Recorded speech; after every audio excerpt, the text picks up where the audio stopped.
Kotaku senior editor Alyssa Mercante is once again in the news, this time for calling Japanese gamers racist for their opposition to Ubisoft's new game Assassin's Creed Shadows.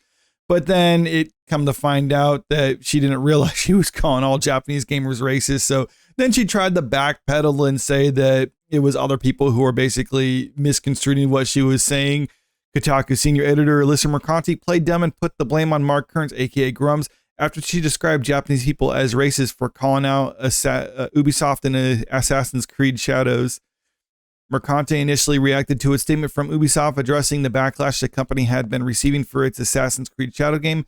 The company received significant backlash on social media, on YouTube, and in the form of change.org petition. And I'm not going to go into all the details about what this pushback was in relation to, because there's a lot of people, myself included, who've made videos about this talking. There's this one right here. It says it goes into a lot of detail what Japanese people are actually upset about when it comes to this game. So I recommend you check out that yourself. But suffice it to say, Ubisoft felt that they needed to respond to this backlash because it was getting pretty significant, and they couldn't put out anything Assassin's Creed Shadows related without some pushback from a lot of people, particularly Japanese gamers, upset with what they were doing with their game. So they put out a post on X, and then it had a series of photos like this that were kind of them explaining what they were actually doing when it comes to Assassin's Creed Shadows. I'm not going to go into all these or read all these because it's quite a bit here. You can look on their posts themselves.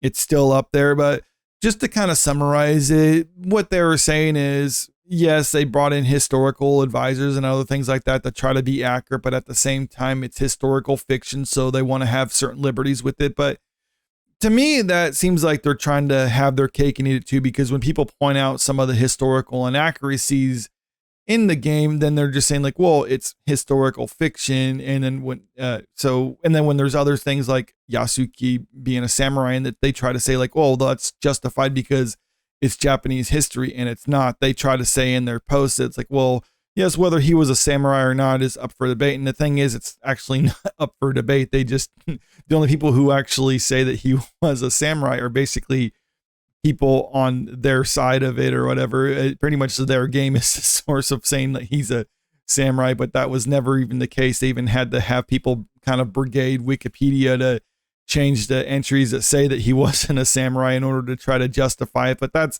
another thing entirely. I'm not saying Ubisoft specifically did that, but that's kind of what happened, that people defending them did that sort of thing. And it's not a good look for them, all things considered, but that's just kind of the tip of the iceberg. Other people were just upset for them using Chinese stuff in their game, Chinese imagery and things like that to represent Japanese culture, which, yeah, that's pretty bad. And I think for this, they should just kind of take the L and make the changes that they feel are necessary in order to try to be as respectful as possible, instead of just doubling and tripling down like they've been doing. But, you know, they're going to do what they're going to do, and we'll see when the game finally comes out if the sales figures work for them or not. But anyway, kind of back to the main subject, Alyssa Mercante responded to their initial post, because this is it right here. The Assassin's Creed Shadow team has a message for our Japanese community. And this is what she said when she shared the post. Maybe just say your racist response to a video game is indicative of moral decay. Get bent instead of this. Apparently she didn't read the part where it said for our Japanese community. She just called them racist. From there, she published an article on Kotaku claiming that anyone criticizing Ubisoft was just engaging in hate. Her headline blares, "This was never about anything other than hate." She declares in the article, a fledgling but ferociously loud group of gamers will tell you the Assassin's Creed Shadows backlash is about respecting Japanese culture or refusing to accept woke ideologies that are being forced into their games by consulting groups who hold no real power. But just like in 2014, during the full-throated iteration of Gamergate, this was never about anything other than hate. She then tries to justify it by pointing out some of the comments in response to a lot of the Ubisoft posts in relation to Assassin's Creed Shadows. And she says some of the Ubisoft posts were exactly what you would expect: racist images, slurs, and calls for historical accuracy. I love that. It's like, look at what these people are doing. They have racist images, slurs, and they're calling for historical accuracy. Apparently, historical accuracy is racist, according to Alyssa Mercante. An unpublished community note, a feature frequently used by users to add context to posts, reads Assassin's Creed, N-word Squire. Okay, yes, obviously that's a racist remark, but well, really, so what? Because I'm not saying racism is good or anything like that, but yes, there's going to be people making edgy jokes and racist remarks online. Welcome to the internet. That's just kind of par for the course.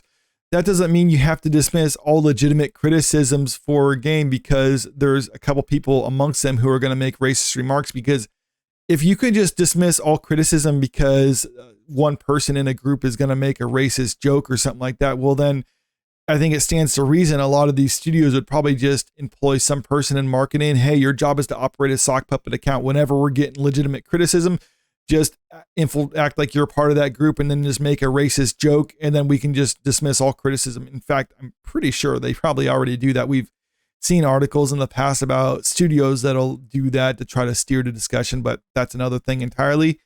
Not only does Mercante declare that Japanese gamers and other criticizing the game are just fueled by hate, but she absurdly claims it is connected to U.S. politics. She writes, the reactionary right-wing movement in gaming that has reared its ugly head yet again is no different, and it's happening right now for a reason. Socio-cultural issues are reaching a fever pitch in an election year, and just like 10 years ago, political ire is bleeding into popular culture. Doesn't this just sound like projecting to anyone else? Because she's addressing Japanese gamers, and that's who Ubisoft was addressing in their statement. And she's saying like, oh, well, they're just influenced by U.S. politics. Like, they're separated from U.S. politics. The only reason Alyssa Mercante herself thinks this has to deal with U.S. politics is because she's inundated with U.S. politics all the time, and that's where her head's at. So that's why I was saying she's just projecting right now, because the people who are addressing or criticizing this game aren't thinking about that. They're just thinking, especially the Japanese gamers, that like, hey, this is a game that's saying that it's supposed to represent Japanese culture, and it's not representing Japanese culture properly. She eventually comes to the conclusion there will never be a shortage of hate for them to spread. The only way forward is a full-throated denouncing of bad actors in the video game space from the biggest names in the business, the largest companies in this industry, not a bizarre ham-handed statement that will lend credence to their baseless bull-ish that implies that their arguments are rooted in logic when hate itself is illogical. No, there are a lot of logical arguments against what they're doing with this game, but she doesn't want to acknowledge that. She just wants to acknowledge the few racist remarks that people are making online. And yes, like I said, there's going to be edgy people online making dumb jokes and stuff like that. And she just tries to use that as an excuse for why you can ignore everything else. Following the publication of this article, Mercante shared a number of posts reacting to the article, heavily criticizing it as well as insulting her. She blamed Mark Kern, aka Grumps, for these responses. Mercante wrote on X, this is all happening because Mark Kern tagged me from behind a block and said that I'm attacking all Japanese people when I don't even mention them at all. You're attacking Japanese people because a statement from Ubisoft was specifically addressing the Japanese gamers, and you're saying that they're all racist, and that was the basis for your whole article. And yeah, just Mark Kern or Grums just tagging her in the article and saying, hey, get a load of what she's saying, and people mocking her. It's like, there's nothing wrong with that. If you're going to say something stupid online, you can't. It's basically just the meme where you're just like the woman shoveling the dirt over the wall, and then when people are throwing it back, they're like, oh, it's sexist. It's like, no, you're saying stupid stuff and people are calling you out on it. That's just the way things go. But in all honesty, I think she understands this is what she's doing, because she before made a dumb statement and wrote a dumb article, and she got a lot of attention for that. So I think she's tried to lean into this whole heel side of her, and she's like, you know, I'm deliberately just going to start antagonizing gamers because I get a lot of attention, and maybe I'm just playing into her fetish or whatever by even making this video talking about it. That's kind of why I've been hesitant about even talking about her. I've said in the past people should just ignore her and maybe she'll go away, but maybe this is actually the approach. When people are saying stupid stuff, just mock them and point out that, yes, what they're saying is stupid,